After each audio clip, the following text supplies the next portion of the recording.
തിരികെ വാർത്തകളിലേക്ക് സ്വാഗതം. കോന്നി ആനക്കൂട്ടിൽ കോൺക്രീറ്റ് തൂണ് വീണ് മരിച്ച 4 വയസ്സുകാരന്റെ സംസ്കാരം ഇന്ന് നടക്കും. മൃതദേഹം അടൂർ കടമ്പനാട്ടെ വീട്ടിലെത്തിച്ചു. അഭിറാം പഠിച്ചിരുന്ന ലക്ഷ്മി വിലാസം സ്കൂളിലെ പൊതുദർശനത്തിന് ശേഷമാണ് മൃതദേഹം വീട്ടിലേക്ക് കൊണ്ടുവന്നത്.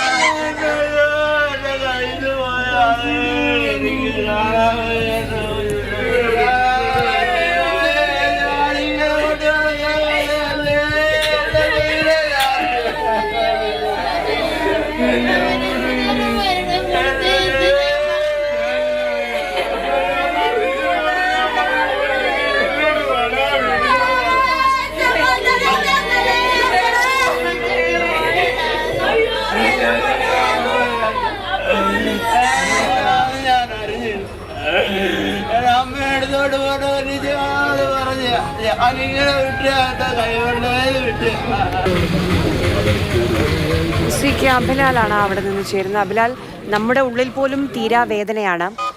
ആ കുടുംബം, അവൻ്റെ സുഹൃത്തുക്കൾ, അവൻ്റെ പ്രിയപ്പെട്ടവരൊക്കെ എങ്ങനെ ഇത് താങ്ങുന്നുവെന്ന് നമുക്കറിയില്ല. സംസ്കാര ചടങ്ങുകൾ ആരംഭിച്ചോ? കാഴ്ചകളെല്ലാം ഉള്ളിലേക്കുന്നത് തന്നെയായിരുന്നു. സ്കൂളിലും പിന്നീട് വീട്ടിലും എത്തിച്ചേർന്നവരൊക്കെ തന്നെ അച്ഛന്റെയും അമ്മയുടെയും അടുത്ത ബന്ധുക്കളുടെയും അലമുറയിട്ട കരച്ചിൽ കണ്ട് ദുഃഖം താങ്ങാതാകാതെ അവരും കരയുന്ന തരത്തിലായിരുന്നു കാര്യങ്ങൾ. രാവിലെ 8:30 കൂടി LKGയിൽ അഭിരാം പഠിച്ചിരുന്ന ഗവൺമെന്റ് ലക്ഷ്മി വിലാസം ലോവർ പ്രൈമറി സ്കൂളിലാണ് മൃതശരീരം ആദ്യം എത്തിച്ചത്. അവിടെ അധ്യാപകരും സഹപാഠികളായ കുരുന്നുകളും ഒക്കെ അന്തിമോപചാരം അർപ്പിക്കാനെത്തിയിരുന്നു. ഒപ്പം തൊട്ടടുത്ത ബെഞ്ചിൽ ഇരുന്ന് പഠിച്ച അഭിരാം ജീവൻ പറ്റ് കിടക്കുന്ന കാഴ്ച കണ്ട നഷ്ടത്തിന്റെ ആഴം അറിയാൻ കഴിയില്ലായിരുന്ന, പൂർണ്ണമായി മനസ്സിലാക്കാൻ കഴിയാതിരുന്നിട്ട് പോലും സഹപാഠികളായ കൊച്ചുകുട്ടികൾ മൗനം പാലിച്ച് മൃതശരീരം തൊഴുത് ഇറങ്ങി അന്തിമോപചാരം അർപ്പിക്കുന്ന കാഴ്ച അധ്യാപകരിലടക്കം വലിയ വിങ്ങൽ ഉളവാക്കുന്നതായിരുന്നു. അതിനുശേഷമാണ് വീട്ടിലേക്ക് മൃതശരീരം കൊണ്ടുവന്നത്. അവിടെ അച്ഛൻ വിദേശത്തു നിന്നും കഴിഞ്ഞ ദിവസമാണ് എത്തിയത്, അജി. അതോടൊപ്പം തന്നെ അമ്മ.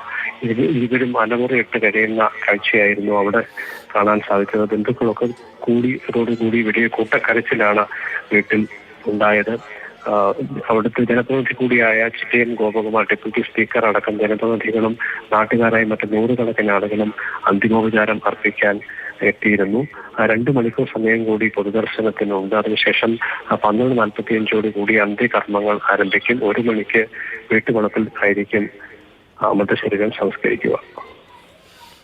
ശരി, ഏറെ വേദനിപ്പിക്കുന്ന, ഉള്ളുലയ്ക്കുന്ന കാഴ്ചകളാണ് അവിടെ. അവൻ്റെ പ്രിയപ്പെട്ടവർ അവൻ്റെ വിയോഗം താങ്ങാനാവാതെ നെഞ്ചുലഞ്ഞ് കരയുകയാണ്.